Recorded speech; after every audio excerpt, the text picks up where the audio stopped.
El mundo está reacomodándose y tu economía también. Bienvenidos al podcast de negocios de Cámara de Comercio de Guadalajara. Esto es Empre Amigos.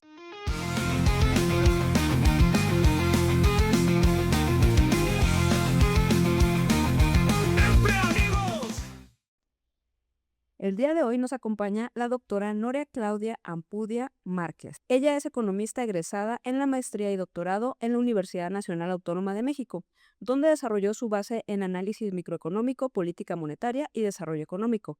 Posteriormente construyó su trayectoria académica y de investigación en la Universidad Panamericana, enfocándose en temas como inflación, crédito, empleo, pobreza y distribución del ingreso, con publicaciones en la UNAM y revistas especializadas. Hoy es una analista reconocida por su capacidad para explicar con rigor técnico cómo los fenómenos globales, incluyendo conflictos, energía y reacomodos geoeconómicos, se traducen en impactos reales para México y sus regiones. Bienvenida, doctora. Gracias, un Doc- placer. Doctora, qué honor que nos acompañe el día de hoy. Es un gusto tenerla aquí en Empre Amigos. Y bueno, pues vamos platicando y creo que vale la pena empezar reflexionando. ¿Estamos en un nuevo mundo? Sí, estamos en un cambio de época que tiene que ver con la tecnología, la geoeconomía, la geopolítica y el clima. Entonces, se están gestando nuevas relaciones entre empresas, entre individuos, entre países, entre gobiernos. ¿A qué le llamamos geoeconomía? Si nos ayuda a definirlo, porque creo que para la mayoría es un término totalmente nuevo. La geoeconomía es el área de la economía que estudia el peso económico por regiones a nivel mundial. Ok. ¿Y esto afecta lo que pasa en una región hacia otras regiones? Sí, Ok. sí. Nunca antes como ahora, la interdependencia entre distintos países y regiones es muy estrecha.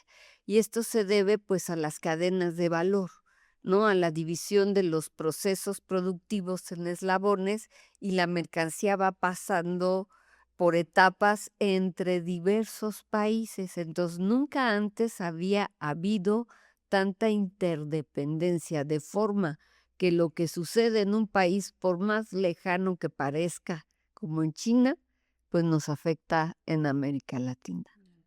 Doctora, si pudiéramos regresar un poquito a cómo llegamos aquí, ¿no? Porque yo recuerdo cuando estudiaba economía, ¿no? De repente fue de manden todo a China o manden todo afuera y luego no lo manden para allá porque es muy complicado. Entonces, o sea, estamos ahorita en una, eh, bur- bueno, no quiero llamarlo burbuja, sino eh, un momento muy especial, pero ¿cómo llegamos aquí brevemente para el mortal promedio entenderlo? Bueno, a través del cambio tecnológico y ahora más que nunca de la inteligencia artificial. Y este cambio tecnológico aceleró la productividad, aceleró la comunicación, aceleró las transferencias electrónicas de dinero, de ingresos, y ese cambio tecnológico que también en el transporte público se aceleró, pues genera esta interdependencia. Y eh, ¿cómo pudiéramos también entender que cosas que pasan al otro lado de nuestro país, entiendo ese tema de la interdependencia, pero nos afectan en temas económicos, pero de repente no se ven venir? O sea, de repente es como que van creciendo, creciendo, creciendo y de repente ya dices, ah, caray, todo está más caro. ¿Por qué? Ok. ¿Cuál es ese fenómeno? Em, es un fenómeno muy complejo. La economía es una ciencia dinámica, cambia todos los días, está basada en nuestras decisiones. Nuestras decisiones están basadas en certidumbre, en confianza. Cuando nosotros tenemos certidumbre, podemos hacer planeación financiera, podemos programar pagos, podemos programar el empleo, la producción. Cuando hay incertidumbre y hay desconfianza, nos inmovilizamos, dejamos de invertir productivamente, dejamos de generar empleos. Si no generamos empleos, no hay ingresos. Si no hay ingresos, no hay consumo. Si no hay consumo, no hay ventas. Si no hay ventas, no hay producción. Si no hay producción, no hay empleo, no hay ingresos, no hay consumo. Entonces, el ambiente económico hoy a través de las plataformas, ¿no? Se enrarece porque las noticias llegan en segundos, en Ok. segundos. Hoy todo mundo tiene un teléfono celular y graba, no sé, lo que sucedió en la pirámide del Sol, ¿no? Y entonces, digo, de la Luna en Teotihuacán, ¿no? Y entonces eso ya cambia el panorama para el mundial, por ejemplo, ¿no? Y la necesidad de hacer negociaciones con la FIA, incrementar la La FIFA. la Ujú, FIFA, ujú. incrementar las medidas de seguridad, etcétera. Eh, y cuando hablamos de esta incertidumbre, nos referimos muy fuertemente al caso Trump. Sí, hoy como nunca antes, nosotros los economistas tenemos que calcular un índice de incertidumbre. Ujú. Este índice de incertidumbre, a mayor incertidumbre, mayor inmovilización de recursos productivos. Y este índice de incertidumbre está por niveles demasiado altos desde que se calcula, desde 1990, ¿no? En la historia. Estos elevados niveles de incertidumbre en materia de comercio internacional. Calculamos un índice de incertidumbre para el comercio internacional. Calculamos un índice de incertidumbre en política. Calculamos un índice de incertidumbre en economía mundial, ¿no? Entonces, los tres índices de incertidumbre están en niveles históricamente altos y eso genera miedo, genera riesgo y enrarece los mercados financieros en el sentido de que hay mucha volatilidad. Las acciones suben, las acciones caen. El precio del oro, de la plata, del cobre sube, luego cae. El precio del petróleo sube, luego baja. Y esta volatilidad en los precios también impide la planeación financiera para las empresas, no les permite establecer sus costos con exactitud y esto se refleja en los precios, ¿no? Y entonces, ante tal incertidumbre, los precios también empiezan a subir, generando inflación. Y sabiendo esto, que seguramente pues un presidente lo sabe, eh, ¿por qué no tratamos como de entender qué se está buscando por parte de Estados Unidos? Es decir, vimos un Trump que en enero detiene a Maduro, luego pues empieza el tema de Irán, en donde señala que hay armas nucleares, muere el ayatolá supremo. ¿Qué está buscando Trump o qué está buscando Estados Unidos en este reacomodo? Ok. Estamos viviendo el cambio tecnológico más acelerado en la historia de la humanidad. Este cambio tecnológico tiene que ver con las computadoras, o los celulares, o las tablas, todo es electrónico. Y en electrónica se utilizan muchos metales raros. Ok. Como su nombre lo dice, son raros y Ujú. al ser raros son escasos. Estos metales raros no existen en todos los países, particularmente Estados Unidos no tiene la cantidad necesaria de metales raros. A nivel mundial, la demanda de metales raros es mayor que la oferta y estos metales raros se encuentran básicamente en Asia o Venezuela, que también tienen metales raros, o en Groenlandia, que también tiene metales raros. Y entonces ahí entendemos ciertas decisiones de Trump, como entrar a Venezuela y llevarse al presidente para ser juzgado en Estados Unidos, o amenazar con invadir Groenlandia y que pase a formar parte de su protectorado, o el conflicto con China, porque China tiene muchos metales raros y como primero lo amenaza con grandes aranceles y luego cuando China le dice, pues tú me pones aranceles, yo no te exporto metales raros, entonces baja las manos y le baja un poco a los aranceles. Entonces ahorita es la lucha geopolítica y geoeconómica por esos recursos naturales escasos. Y tratando de entender esta nueva composición mundial, eh, está, por ejemplo, Rusia, que traía el tema de Ucrania, donde en Ucrania también hay cierta cantidad de tierras raras, De gas, de petróleo, gas, petróleo, sí, está China. uranio. Ajá. Irán, ¿qué papel juega? Bueno, en Irán son varias cosas, ¿no?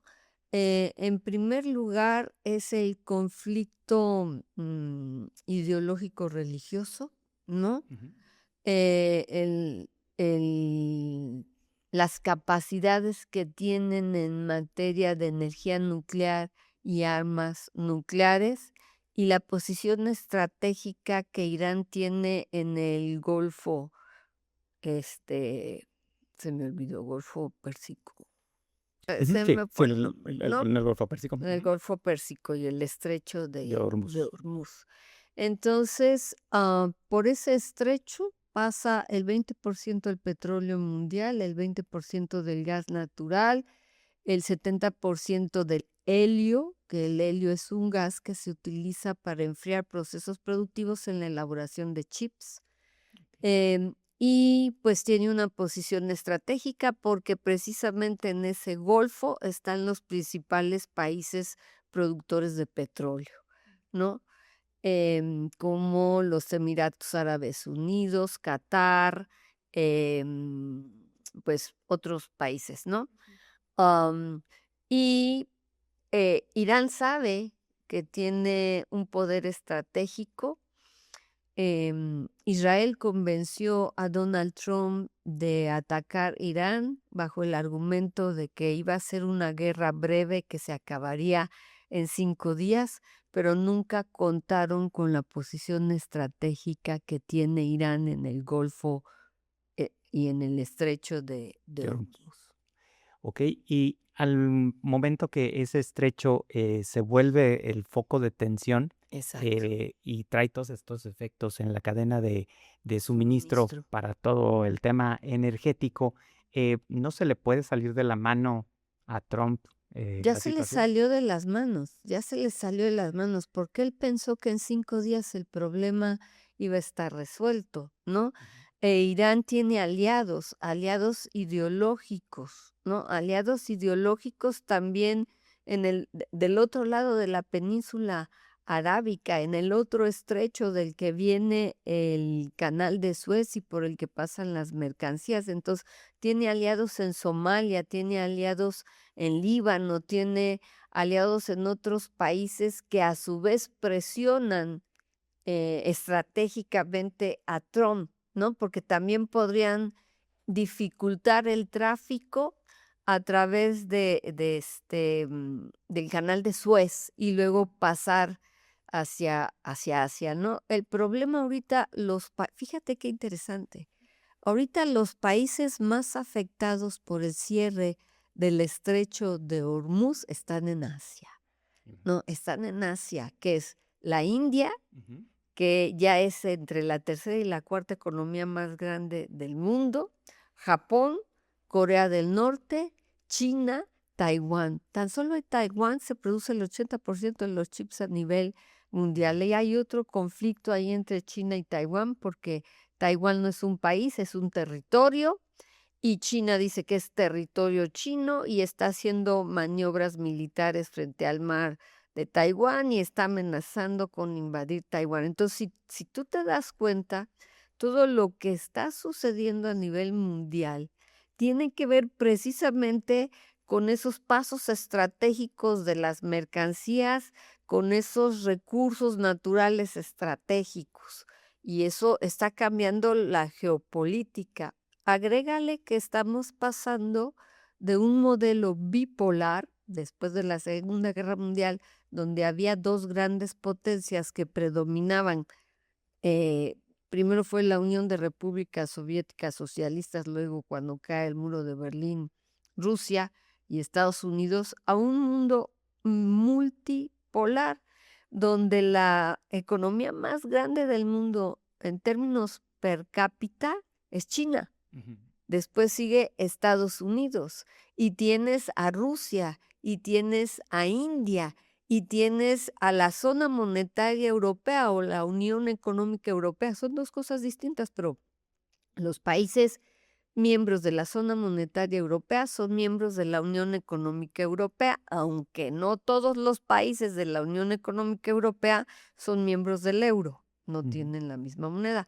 Pero entonces vivimos ahora en un mundo multipolar, y en un mundo multipolar es más fácil que haya desequilibrios que en un mundo bipolar, porque son más los agentes que presionan, que interactúan. Qué interesante. Sí, es como dicen en la casa, cuando hay dos, pues es fácil ponerse de acuerdo, ¿verdad? Exacto, Pero si son como 7, 8, exactamente. Y si esos 7, 8 tienen dirigentes bastante, no sé cómo decirlos, sui generis, fuera de lo común, Y estoy autocráticos. pensando, Y autocráticos, autocráticos. estoy pensando en Putin en Rusia, Corea del Norte, Ujú. Estados Unidos, China. Sí. Entonces tú dices, wow, ¿no? personajes todos. Es, no sé en qué está pensando la gente cuando votó por ellos, pero ahí vamos. ¿Qué ocurrirá hacia adelante, doctora, en su perspectiva, si a Estados Unidos le saliera mal y al final pues tiene que negociar y lo único que termina es dándole foco a Irán y volviéndolo una potencia regional? Bueno, Irán es potencia regional en Asia Media, ¿no? Ujú. Ya es. Las negociaciones están sumamente difíciles porque Estados Unidos quiere desnuclearizar Irán, ¿no? Y que no tenga potencia para hacer armas Nucleares. nucleares. Pero no le está saliendo precisamente por lo estratégico de la posición de Irán, y como dijimos, en el Golfo Pérsico pues están los principales productores de petróleo y de gas, y hay que recordar que de ahí vienen un montón de derivados, incluyendo fertilizantes, polietilenos, poliestirenos, gas, etcétera, ¿no? Entonces, um, Trump se le está saliendo de las manos, va a tener que ceder en ciertos puntos ante Irán, y si no, pues lo que va a suceder es que esto se va a prolongar un poco más. ¿Cuál sería un escenario, de acuerdo a tu opinión y lo que alcanzas a ver, ¿no? Digo, sé que es complejo, que sería lo menos peor para Irán y para Estados Unidos y pues yo creo que para el mundo? ¿Cuál sería el escenario? Bueno, el mejor escenario sería que este conflicto acabe pronto, ¿no? Pero aún acabando pronto este conflicto, los impactos ya no van a ser solo de corto plazo, sino de mediano plazo. O sea, el daño ya está hecho Ujú. en materia de fertilizantes, de precios de energéticos, de inestabilidad, etcétera. Eh, la solución va a ser una solución a medias, ¿no? Seguramente lograrán que Irán ceda en algunas cuestiones, pero dudo que ceda en cuanto a sus capacidades nucleares, ¿no? Que es lo que lo mantiene fuerte. Claro. ¿Y dónde ve a Europa en toda esta recomposición?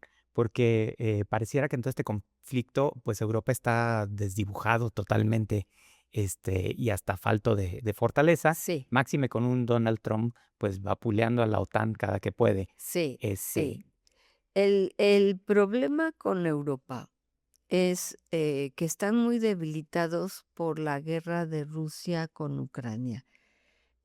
Putin quiere volver en su mente a la Unión de Repúblicas Socialistas Soviéticas, ha amenazado no solo a Ucrania, Ujú. es un hombre inestable que puede atacar Polonia, que puede atacar Eslovenia, etcétera, todos los estados periféricos a su frontera, porque para él son rusos o Son rusos, sí. fueron rusos en alguna época de la historia.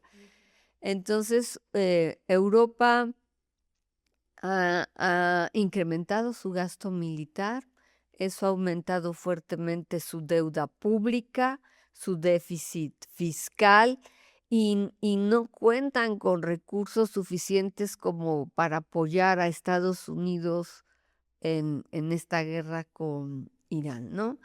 Am, hay diversidad de opiniones, ya hablamos de la multipolaridad, ¿no? De esta multilateralidad que existe.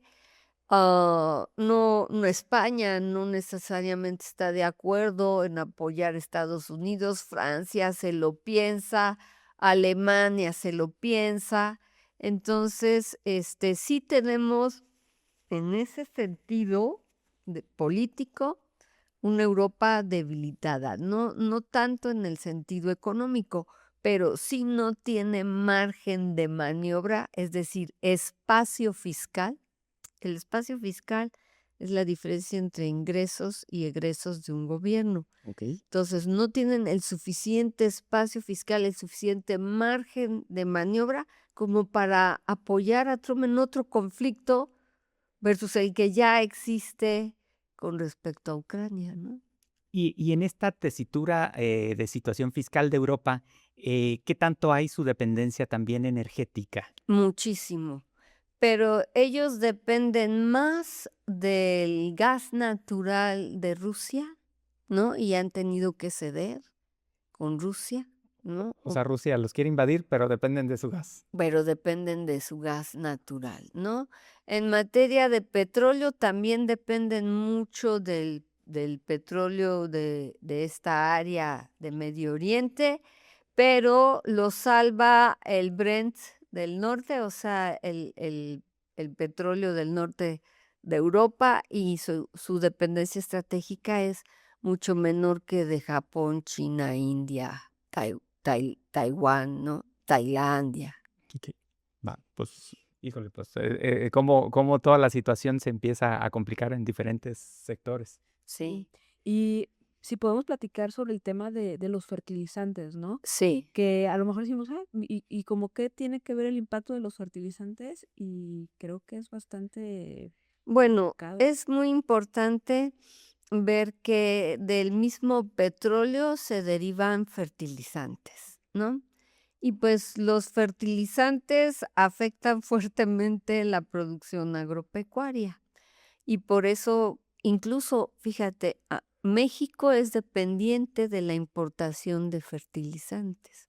Nosotros no podemos abastecer el mercado interno con los fertilizantes que nosotros producimos. Somos grandes importadores. Al cerrarse el estrecho de Hormuz, deja de fluir esa materia prima para los fertilizantes, y países productores de fertilizantes, incluyendo China e India, han prohibido ya la exportación de fertilizantes. Eso hace que el precio mundial de los fertilizantes se eleve porque la demanda es mayor que la oferta. Y al subirse el precio mundial de los fertilizantes, pues al ser un commodity, son precios muy volátiles que dependen de los precios futuros, y como dije anteriormente, los precios futuros dependen de la certidumbre, la confianza, ¿no? Hacia el futuro. Claro. Entonces se han elevado los precios futuros de los fertilizantes, y por ende, aunque México no llega a importar fertilizantes desde Asia, está impactando a la producción agropecuaria en México. Se han elevado los costos de los fertilizantes. Sí. Perdón, eso quiere decir, doctora, que para el agricultor, para su cosecha, para su siguiente cosecha, su costo de fertilizantes va a subir exponencialmente y por ende... Bueno, no ha subido tanto todavía, como un promedio 30%, ¿no? Es mucho. Mucho. Sí, pero comparado con lo que subió el Brent, ¿no? Que llegó más del 50% y llegó hasta los $110 por barril. Bueno, sí es mucho, sí es un 30%, y se espera que continúe un periodo mayor, aun cuando termine el bloqueo y la guerra en Medio Oriente. Pensábamos en algún momento que el COVID era como lo peor que nos había pasado económicamente. ¿Esto es aún más grave? El COVID, claro, fue un grave problema en materia de salud pública. ¿no? Y aquella crisis económica de 2020-21 eh, y hasta el 2022 para el caso de México, ¿no? Aquella crisis económica se debía simplemente a la suspensión de las actividades productivas, ¿no? Cuando nos fuimos a confinamiento. A lo que quiero llegar es, no había un daño estructural. Hay diversos tipos de crisis económicas, ¿no? Puede haber una crisis bancaria como la de 1995, donde la banca mexicana quebró, donde llegaron bancos extranjeros a comprar, a invertir en bancos mexicanos, entró la banca transnacional al país. Ese es un tipo de crisis muy severa, porque aquí hay un daño estructural en el sistema financiero, ¿no? Ujú. Luego, la crisis del 2008, la hipotecaria subprime, fue otra crisis en materia financiera.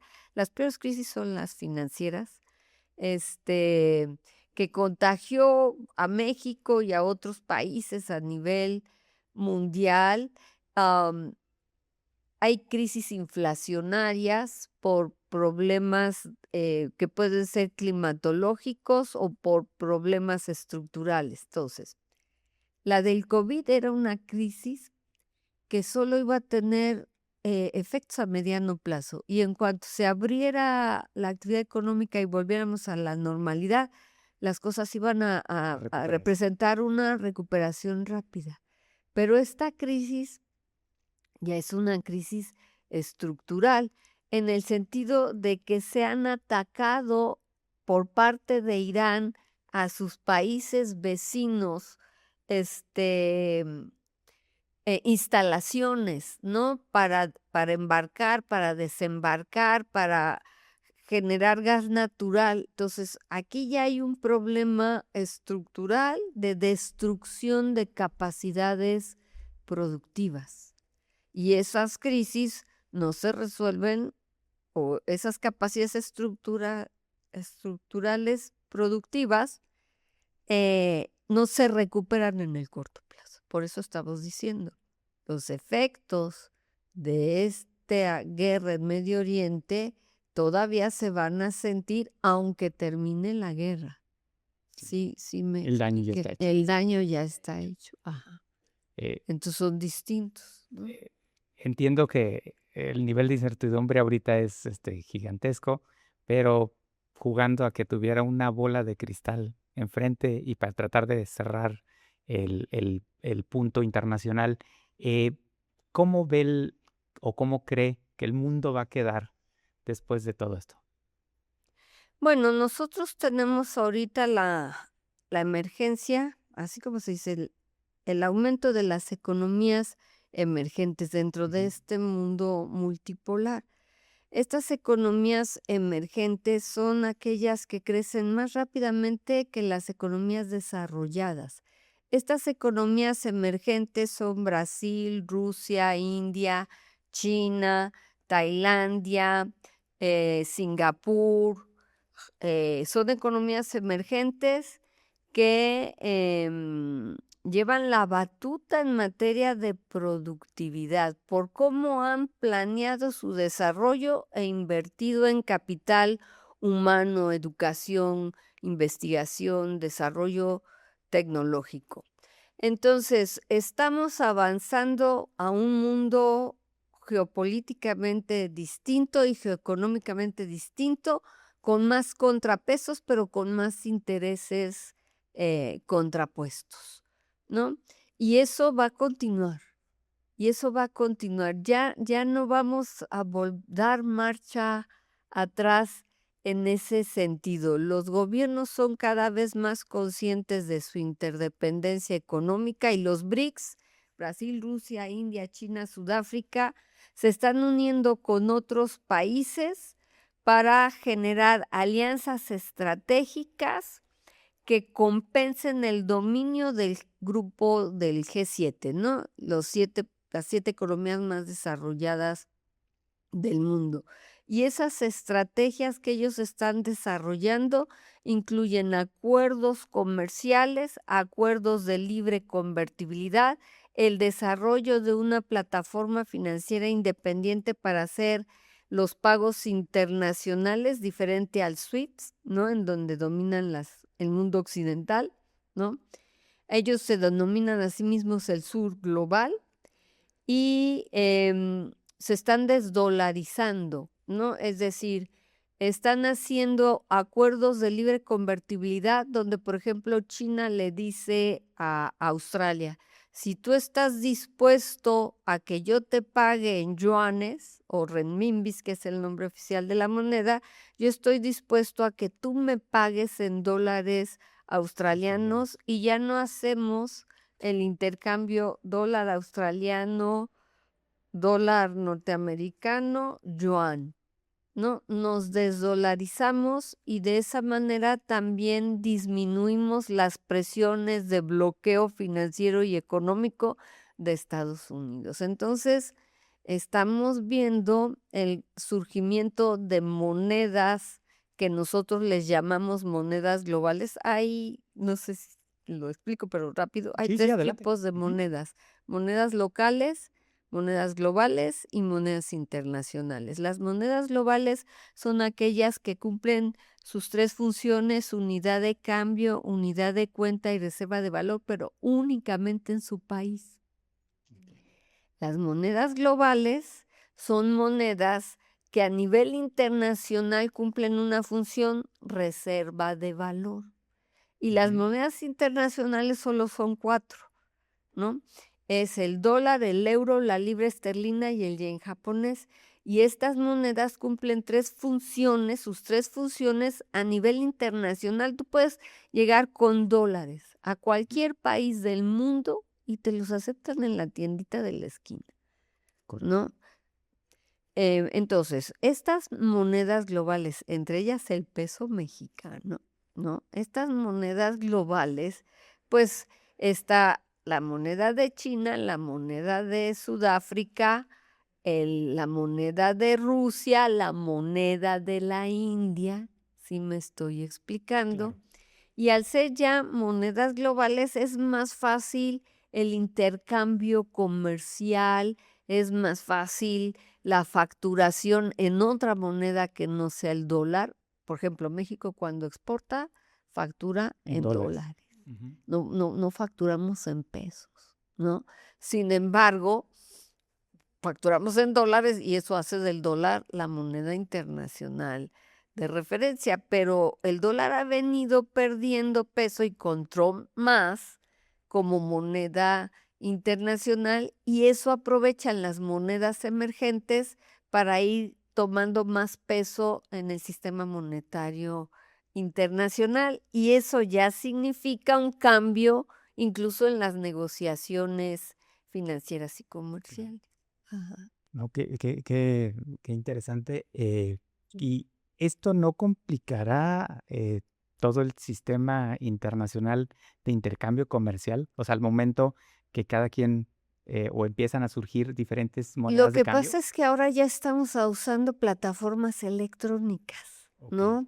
Y eso facilita el intercambio de otras monedas, porque ya no tienes que Ujú. usar a un intermediario bancario, un banco base con el que un banco mexicano hace el acuerdo con un banco norteamericano para pagarle a un banco europeo.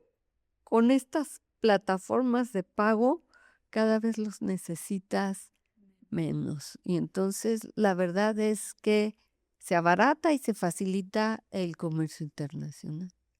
Con sus Como, riesgos, ¿verdad? claro, Pero pero como la tecnología pues ha tenido este impacto claro, por eso dije, trascendental. estamos viviendo un cambio de época que obedece al cambio tecnológico. Y la inteligencia artificial, ¿qué papel va a jugar en todo Bueno, este ¿qué cambio? papel ya está jugando, Ujú. no? En todo este cambio. Esa inteligencia artificial permite estas plataformas financieras internacionales no bancarias, ¿no? La posibilidad de que tú puedas tener una tarjeta de crédito en tu celular virtual que ni siquiera es de un banco, Sí. ¿no? Permite, no sé, a Uber Eats dar crédito, ¿no? Y tener su tarjeta. Sí, sí me estoy Sí. a Amazon y no son bancos. Sí. Sí, correcto. Sí. Y también está destruyendo, o sea, la inteligencia artificial está destruyendo mucho valor de empresas en sus modelos de negocio. Por ejemplo, IBM. IBM tiene un lenguaje que muchos bancos utilizan. No sé si se acuerdan de esa pantalla negra, ¿no? Donde eran comandos y todo Ujú. eso. Pues una parte importante del revenue mensual o anual de IBM era comprarle a esas Ah, empresas sí, ese licenciamiento. sí. Ya. Entonces, de repente llega Anthropic con Cloud y dice, ¿por qué era más costoso cambiar ese lenguaje Claro. antes de seguirlo manteniendo? Ujú. Entonces llega esta empresa de inteligencia artificial y dice, nosotros podemos rehacer ese código, y se cayeron las acciones de IBM como 15% en un día. Y luego llega todo el tema de generación de imágenes y ves a empresas como Adobe perder en la bolsa. ¿Por qué? Porque entonces ya no lo puede hacer una IA, tu modelo de valor. Y las fake news, ¿no? Y los artistas en huelga para que no usen su imagen con Sí. inteligencia artificial, etcétera. Sí, entonces sí, no solamente es un tema eh, de fierros, Ujú. ¿no? Sino también es en el uso de esa inteligencia artificial en modelos de valor, donde también están Sí, disrumpiendo. sí. Sí. Y a veces cuando hablamos de esto suena lejano, suena como que pues allá en Asia todo esto está ocurriendo. Hace rato tocamos el tema de los fertilizantes y escuchaba que el jitomate en los últimos 2 meses ha subido 60%.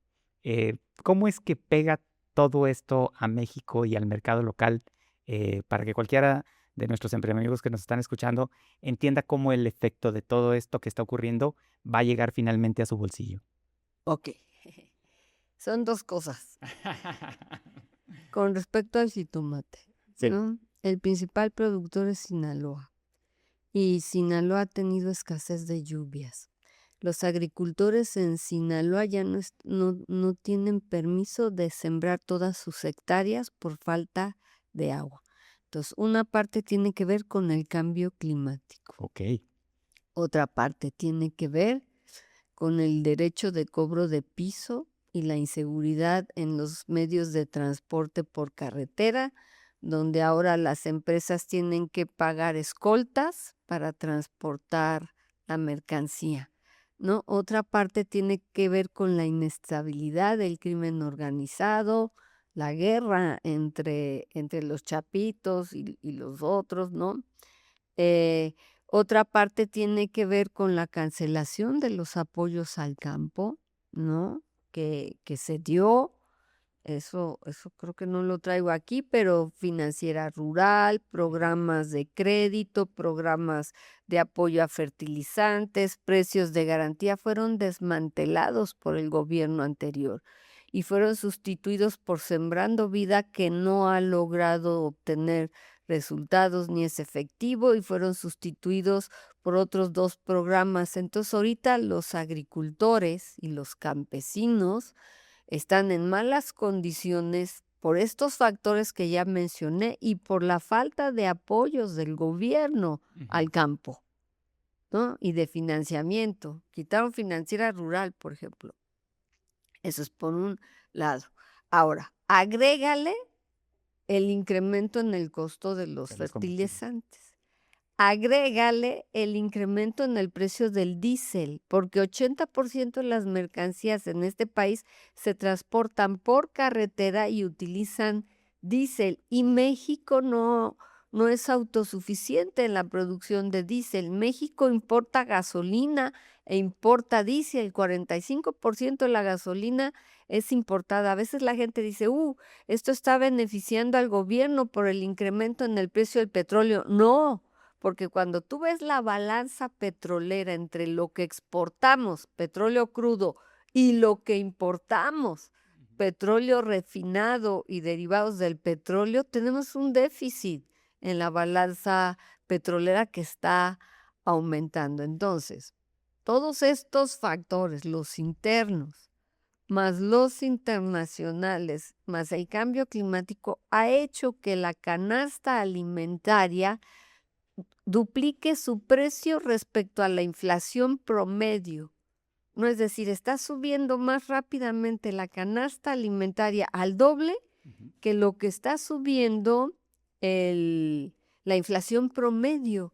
Y esto le pega a los más pobres. O sea, Claro. la verdad es que la inflación en la canasta alimentaria nos pega a todos, Ujú. pero más a quien menos tiene, porque es la población que gasta el mayor porcentaje de su ingreso en una canasta alimentaria. Para darte un dato, lo acabo de publicar, ¿no? Para darte un dato. El 50% de la población en México gasta el 47% de su ingreso en una canasta alimentaria que alcance para los miembros de la familia. Estoy diciendo la mitad de cada peso para alimentar la familia. Y si esta canasta sube aceleradamente, Exactamente. y, y ¿cómo escucha uno fácilmente el decir, oye, es que son los problemas internacionales, pero ahorita nos ponía un panorama en donde no, pues también hay parte internacional, Claro. pero hay parte local. Exacto, sí, no solo es internacional, también es local. Y falta el estrés hídrico. Cuando hablamos de estrés hídrico no estamos diciendo que hay escasez de agua. Estoy diciendo que la oferta de agua potable Ujú. es menor que la demanda de agua potable, porque estos gobiernos no han invertido en infraestructura hidráulica y no separan el agua limpia del agua sucia, todo va al mismo drenaje cuando llueve. Si me estoy, esto estamos contaminando mantos freáticos, estamos contaminando cuerpos de agua y eso también está influyendo. Y hablando también de esta parte energética, entiendo que el gas también somos fuertemente dependientes Sí, del gas sobre todo americano del gas de Estados Ujú. Unidos, ¿no? El gas natural. y que con el gas hacemos luz. Sí, exactamente, y con gas hacemos luz y con combustóleo hacemos electricidad. Nos faltan energías verdes, energías sustentables. Prácticamente el sexenio pasado no se invirtió nada en energías sustentables, ¿no? E incluso se le dio prioridad a la Comisión Federal de Electricidad para abastecer de energía eléctrica sobre pues los pequeños productores locales y como se ha prohibido el uso del combustóleo a nivel mundial y en México nuestro principal producto petrolero, o sea, lo que más produce México, dado el grado de ligereza de nuestro petróleo crudo es combustóleo. Y entonces dijeron, ya que no lo podemos vender en mercados internacionales por reglas ecológicas, se lo vamos a vender a la Comisión Federal de Electricidad para que produzca electricidad. Entonces usamos gas natural para producir electricidad, usamos combustóleo para producir electricidad y estamos desaprovechando la energía eólica, la energía marítima, la termoeléctrica y los biocombustibles que, por ejemplo, en Brasil van muy bien, ¿no? En- Entonces, doctora, ¿en qué rubro estamos? Digo, para cambiarle ahí la nota baja, ¿qué cosas sí estamos bien, o tenemos suficiencia, para afrontar lo que se viene?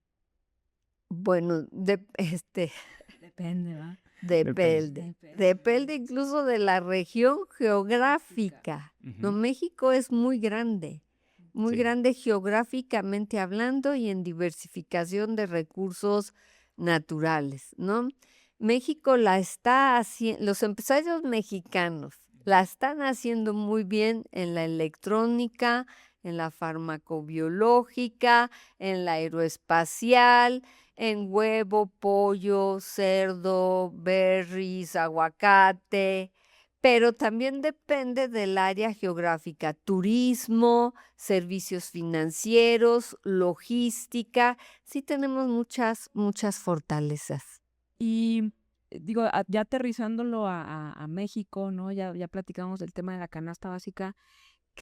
Dentro de ese otro 50% que nos queda después de gastar en esa canasta básica, Es su canasta básica alimentaria. Sí, no, no, Alimentaria, esa cifra es escalofriante. Exacto, O sea, falta educación. exacto. ¿En qué más se Ujú. nos va? Exacto. ¿Verdad? Falta Sí. educación. Falta transporte público, ¿no? Falta renta, luz, servicios, salud, que es donde estamos más mal. Donde estamos más mal es en materia de salud, ¿no? Aumentó el porcentaje de la población que no tiene acceso a un sistema público de salud. Aumentó. Qué ¿No? Hoy la gente está yendo a consultorios adyacentes a las farmacias. Ujú. ¿Por qué? Porque no hay suficiente atención médica en el salud bienestar, ¿no? En el Claro. sistema de salud público. Y en este entorno que estamos viendo, Jalisco, ¿qué papel juega? ¡Wow! Jalisco va muy bien, salvo lo climático y la seguridad, ¿no?